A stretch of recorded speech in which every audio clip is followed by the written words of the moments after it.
L'homme dans l'actu avec nous, le nouveau directeur général de CPR Asset Management. Il est en fonction depuis le début du mois de septembre. Olivier Marié, bonjour. Bonjour.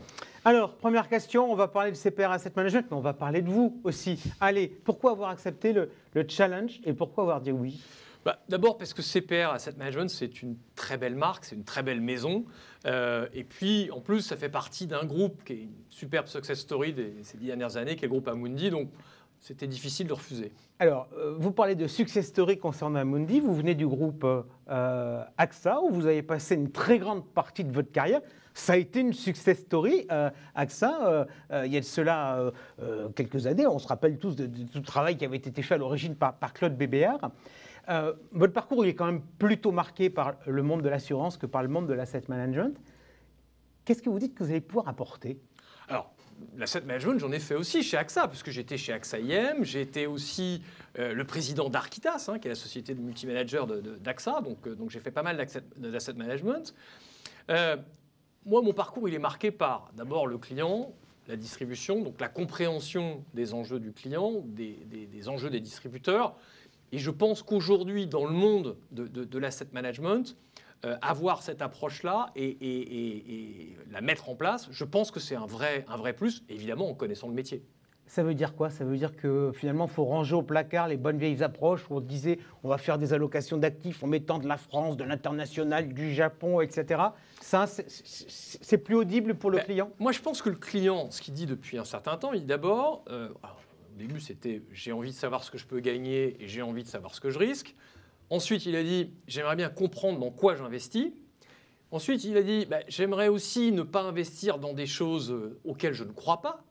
Et puis maintenant, il dit « prouvez-moi que tout ce que vous me dites, vous le faites vraiment ». Donc, moi, je pense que ça change beaucoup de choses pour notre industrie. Alors, j'entends le changement. Est-ce que par rapport à ça, on sait que dans les caractéristiques de CPR Asset Management, il y a eu un gros travail qui a été fait par les thématiques qui ne datent pas d'hier. On se rappelle que la première, c'était sur les seniors. Est-ce qu'aujourd'hui, les thématiques sont la meilleure façon de parler aux clients? C'est une bonne... Effectivement, Silver Edge, ça a été un des premiers fonds thématiques. Je pense que c'est une très bonne façon parce que, d'abord, en termes de gestion, on adresse des tendances longues, on explique au client aussi des choses qu'il arrive à comprendre, c'est-à-dire des sujets sur lesquels il comprend. Enfin, on parlait de Silver Edge, quand on parle des seniors, c'est quelque chose de compréhensible. Quand on parle du climat, c'est aussi quelque chose de compréhensible. Donc, moi, je pense que c'est une bonne façon de le faire, à condition d'être simple, et puis à condition aussi d'avoir, sur ces sujets-là, des rapports d'impact, notamment sur la gestion d'impact. On parle de thématique, mais il y a un lien entre les deux, et des rapports qui vont permettre au client de comprendre ce que l'on fait de son épargne et de façon durable. Quel est le risque que les thématiques, ça devienne des modes? Je pense que le premier point, c'est quand on bâtit une stratégie thématique, c'est qu'on a derrière ça une vraie tendance longue à laquelle on répond et une vraie stratégie de gestion. Donc, à partir de ce moment-là, ça fonctionne. Il ne faut pas que ça soit évidemment quelque chose que l'on bâtisse simplement sur une idée marketing. Alors, si je regarde un peu chez vous, on a donc les seniors, Silver Edge, on a le lifestyle de mémoire, oui. On doit avoir GDO, donc les distributions, ouais. On doit avoir le climat, vous l'avez cité tout à l'heure, on a quoi d'autre? Le défi alimentaire. Le défi alimentaire. Food for Generation. Est-ce que vous avez de nouvelles idées? Alors, il y a une nouvelle idée que l'on vient de lancer il y a quelques semaines, c'est l'hydrogène. Là aussi, on est sur une tendance longue, c'est la transition énergétique, le défi climatique. Et on sait que un des éléments du puzzle qui manque, c'est l'élément hydrogène. Et donc là, voilà, on s'est positionné sur cette stratégie et on est très, très confiant. Alors, l'hydrogène, lequel? Parce qu'en fait, il y a le vert, celui qui est propre, puis il y a l'hydrogène, on a beau nous dire tout ce qu'on veut, l'hydrogène n'est pas forcément égal à parfait. Pour le moment, il y en a peu, enfin, il y a peu d'hydrogène produit qui est vert.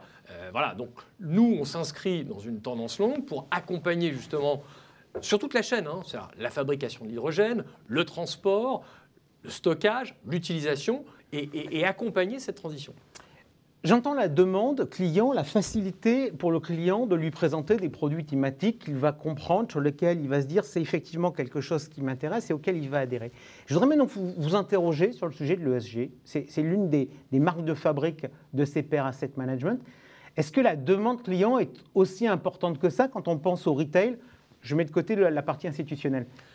Oui, la demande, elle est là. Et c'est vrai que CPR Asset Management est positionné sur l'ESG, mais même un cran plus loin sur l'impact. Et ce que l'on voit aujourd'hui, c'est qu'on a beaucoup de clients retail, via leurs conseillers, qui ont une demande sur ce sujet. Alors, ce n'est pas forcément une demande, on va dire, très cadrée, mais c'est une demande qui vient des tripes. C'est une demande qui vient, je dirais, du cœur, ou sur le S ou sur le G. Voilà, il y a clairement une demande du client et des distributeurs. On lui parle comment au client? Parce que moi, pardon, mais je lis des papiers, intentionnalité, additionnalité, mais... Non, ça, il ne faut pas lui dire ça. Ça, c'est sûr que ce n'est pas les termes à employer. Moi, je pense que le sujet clé, c'est d'être très clair et transparent sur le fond, sur ce que l'on fait de l'épargne, et ensuite d'avoir, et j'en parlais, des rapports d'impact avec des indicateurs, d'abord pas des tonnes d'indicateurs, mais quelques indicateurs très simples, très clairs, qui vont lui permettre de comprendre fondamentalement à la fin ce qui se passe avec l'épargne investie en matière par exemple climatique. J'entends votre discours, donc votre thématique va tourner autour du client, de la distribution et de l'offre produit. Question interne, pardon, mais Gilles Cutaillat a été très présent dans cette maison sur tous ces sujets de marketing. Il est parti au sein du groupe Amundi. Vous l'avez remplacé? Alors, c'est vrai que Gilles a fait de très belles choses dans la maison, donc il est parti au sein du groupe. Alors, on a la chance, vous l'avez vu, d'avoir Lyxor qui rejoint le groupe Amundi. Et au sein du groupe Lyxor, il y a tout un tas de personnes de grande qualité, dont le successeur de Gilles, qui s'appelle Mathieu Mouly, qui était Chief Client Officer chez Lyxor et qui va rejoindre CPR dans les semaines qui viennent pour prendre le poste de directeur du marketing et de la communication. Aujourd'hui, CPR Asset Management, c'est combien d'encours? Alors, à fin septembre, on était à 63 milliards d'actifs sous gestion. On a parlé offre-produit, on a parlé arguments pour présenter aux clients, mais j'ai bien entendu votre discours. Je dis, moi, mon métier, ça a toujours été de m'intéresser aux clients et à la distribution. Je voudrais qu'on parle 2 secondes pour conclure cet entretien de distribution externe. Aujourd'hui, quelle part pour la distribution externe, pour les CGP chez CPR Asset Management? C'est une part très importante. Alors, on a développé beaucoup de services déjà. Il y en a un qui fonctionne bien, même très bien, c'est Smart Allocation, pour les CGP, avec de bonnes performances d'ailleurs. C'est un segment de distribution très important pour nous, pour plusieurs raisons. D'abord, pour distribuer nos offres, et ensuite parce que moi, je crois toujours que ces distributeurs-là, ils nous challengent. Ils nous poussent à être encore meilleurs. Donc, clairement, cette distribution a un rôle très important au sein de CPR. Et d'ailleurs, vous le verrez dans les semaines et mois qui viennent, parce qu'on va renforcer nos positions dans ce domaine. Ok, ben vous reviendrez nous en parler. Merci beaucoup, Olivier Marié, d'avoir été des nôtres. Tout de suite, on passe à notre débat avec peut-être des approches plus traditionnelles.